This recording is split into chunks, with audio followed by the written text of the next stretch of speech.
díẹ̀ ló kù kí ìgbéyàwó mi ba iṣẹ́ mi jẹ́. Fúnkẹ́ Akíndélé tú àṣírí ìkọ̀kọ̀ rẹ̀. Ó dàbí pé nǹkan kò ṣẹnu re láàrin Regina Daniels àtọkọ rẹ̀. Àwọn ohun tójú mi ti rí nínú ìgbéyàwó mi ló sọ mí dọlọ́tí. Ayọ̀ Adésànyà tú àṣírí tí ẹnikẹ́ni kò mọ̀ nípa rẹ̀. Ó káre, bẹ́ẹ̀ lọmọkùnrin ṣe. Àwọn obìnrin kan sára sí ọkọ Natasha Àpótí. Àgbélébù mi ní Portable, mo sì ti gba kámú. Àṣàbí Simple gbé jẹ́ forí. Ẹ jókòó, ẹ gbọ́ kókó inú ìròyìn náà.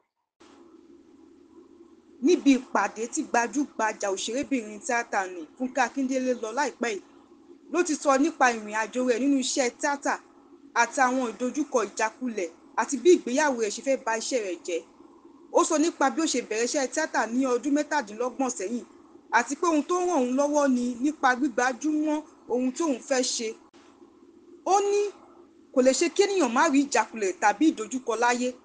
Ó lè wáyé nípa ìlera, nípa ẹbí tàbí nípa àìṣọ́ra ẹni tó. Ṣùgbọ́n ènìyàn gbọ́dọ̀ nípinnu àti àfojúsùn pé gbogbo ìdojúkọ àti ìjákulẹ̀ òun máa borí ẹ̀ ni. Ó sọ pé níní àfojúsùn ló jẹ́ kí òun jẹ́ ẹni tí fíìmù ẹ̀ tà jù Nàìjíríà tí òun sì já àwòkọ́ṣe rere fún àwọn ọ̀dọ́. Ó sọ pé Ọlọ́run ló fún òun lókìkí kì í ṣe ènìyàn. Ó wá sọ wípé olórin D'banj ló gbà òun níyànjú pé kí òun máa ṣe eré tó dá lé orí Jennifer tí ó sì fún òun lówó láti ya iṣẹ́ náà. Ó wá fi kún rẹ̀ wípé kò lè ṣe kí ìdojúkọ àti ìjákulẹ̀ má wáyé, wípé òun rí ìjákulẹ̀ àti ìdojúkọ nínú ìgbéyàwó òun tí ó sì ṣe ìpalára fún okòwò òun. Òun kò fi yẹn ṣe kàkà kí òun jẹ́ kí ọ̀rọ̀ náà mú ìrẹ̀wẹ̀sì ọkàn wá sí òun. Òun tún ara mú pé kò sí ẹni tí kò lè ṣàṣìṣe àti pé kò sí ẹni tó pé. Èyí sì ló mú kóun dá ilé iṣẹ́ tuntun míì sílẹ̀, èyí tí òun pè ní Fúnkẹ́ Akíndélé Network, láti tún padà bẹ̀rẹ̀ láti bẹ̀rẹ̀ padà. Àwọn ìrírí mi nínú ìgbéyàwó mi ló sọ mí dọlọ́tí. Ayọ̀ Adésànyà ṣàlàyé. Nínú ìfèròwérọ̀ pẹ̀lú Chidi Onwo ní òṣèrébìnrin tíátà ní Ayọ̀ Adésànyà ti ní ọdún 10 ni ọkọ òun fi nà òun nínú ìgbéyàwó, èyí tí ó sọ òun di ọlọ́tí. Ó ṣàlàyé bí ọkọ ẹ̀ ṣe máa ń nà òun níbi tó bá ti rí òun. Ó ní òun kò lè fi ọkọ òun sílẹ̀ nítorí ìtìjú àti ohun tí àwọn ènìyàn máa sọ pé òun ò gbélé ọkọ. Ó wá fi kún rẹ̀ wípé àwọn akẹgbẹ́ òun máa ń bínú sóun pé òun kọ̀ láti kọ ọkọ òun pẹ̀lú bó ṣe ń nà òun. Ó sọ pé ọkọ òun lérí láti yọ ojú òun àti láti mú ọmọ òun lọ sí Ìbàdàn nítorí ó ń jowú pé gbogbo àkókò òun lòún fi fún un. Ó ní ọ̀pọ̀ ìgbà ni òun máa ń wà nínú ìrònú tí òun sì máa ń mutí láti pa ìrònú rẹ́. Lálẹ́ ọjọ́ kan ló dàbí idán lòun kó kúrò nílé tí òun kò sì padà mọ́. Ọkọ Sẹ́nitọ̀ Natasha Àpótí, ìyẹn Emmanuel Uduaghan, ti gbèjà ìyàwó rẹ̀ látàrí ẹ̀sùn tó fi kan Godswill Akpabio. Lọ́jọ́ Ẹtì tó kọjá nínú ìfèròwérọ̀ tí ọmọ ilé-ìgbìmọ̀ aṣòfin tí ó ń ṣojú àárín gbùngbùn Kogi, ìyẹn Kogi Central, aṣòfin Natasha Àpótí ti sọ pé Godswill Akpabio ti dẹnu fẹ́ kọ òun nínú ọ́fíìsì rẹ̀ àti nínú ilé rẹ̀ ní Akwa Ibom.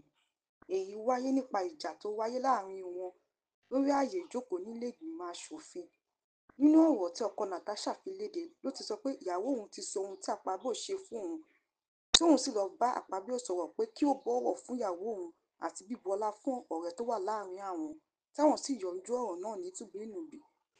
Pẹ̀lú gbogbo ẹ̀ náà, ìyàwó òun ò yéé sọ nípa ìdẹ́yẹsí tí ó ń kojú lọ́dọ̀ Godswill Akpabio. Ó wá fi kún rẹ̀ pé òun nígbàgbọ́ nínú ìyàwó òun àti ìfọkànsìn sí ìgbéyàwó àwọn tó dá lórí ìfẹ́, àánú àti bíbọ̀wọ̀ fún ara ẹni. Òun sì fẹ́ kí Godswill Akpabio kí ó bọ̀wọ̀ fún ìyàwó òun, èyí tí ó tọ́ sí, tí àwọn sì ń retí àbájáde ilé ẹjọ́ láti yanjú ọ̀rọ̀ náà.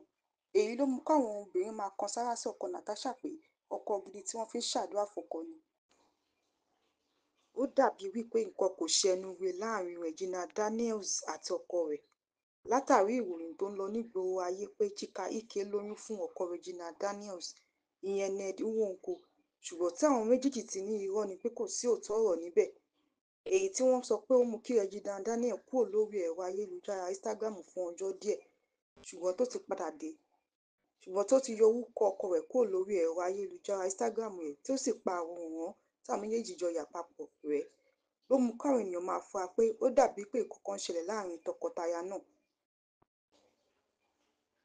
Àti bí ọkọ Regina Daniels ṣe mú Laila, ọmọ orílẹ̀-èdè Morocco tó jẹ́ ìyàwó rẹ̀ jáde lákòókò yìí dípò Regina Daniels tó máa ń mú jáde. Ohun tó tún mú káwọn ènìyàn tún máa sọ bẹ́ẹ̀ ni ní ti mọ́tò aláwọ̀ pupa kan tí Regina Daniels ti fi ya àwòrán rí tipẹ́tipẹ́. Òun ni làálàá fi yàwòrán láìpẹ́ yìí. Ọ̀rọ̀ wá pèsè jẹ́ tí ó sì ṣe èrò wá sọ́kàn àwọn ènìyàn pé ṣé Nnedi Nwoko ti gba mọ́tò náà lọ́wọ́ Regina tó wá gbé fún Laila ni? Ohun tó pamọ́ lójú ẹ̀dá kedere ló hàn sójú Elédùmarè.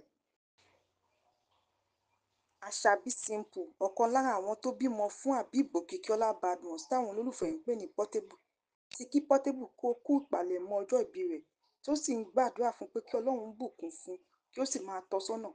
Ó fi kún ọ̀rọ̀ rẹ̀ pé àgbélébùú àti ààyò òun ni Portable, òun sì nífẹ̀ẹ́ rẹ̀. Priscilla Òjó ti ṣe àpèjẹ níbi tó ti fi ìwé pe àwọn ọ̀rẹ́ rẹ̀ láti jẹ́ ọ̀rẹ́ ìyàwó fún ìgbéyàwó rẹ̀ tó máa wáyé lóṣù kẹrin ọdún yìí lórílẹ̀‐èdè Nàìjíríà. Priscilla Òjó ti ṣe nìkáì pẹ̀lú olórin Juma Jux ọmọ orílẹ̀‐èdè Tanzania lóṣù tó kọjá, ṣùgbọ́n tí wọ́n fẹ́ ṣe ti Nàìjíríà ní oṣù kẹrin ọdún yìí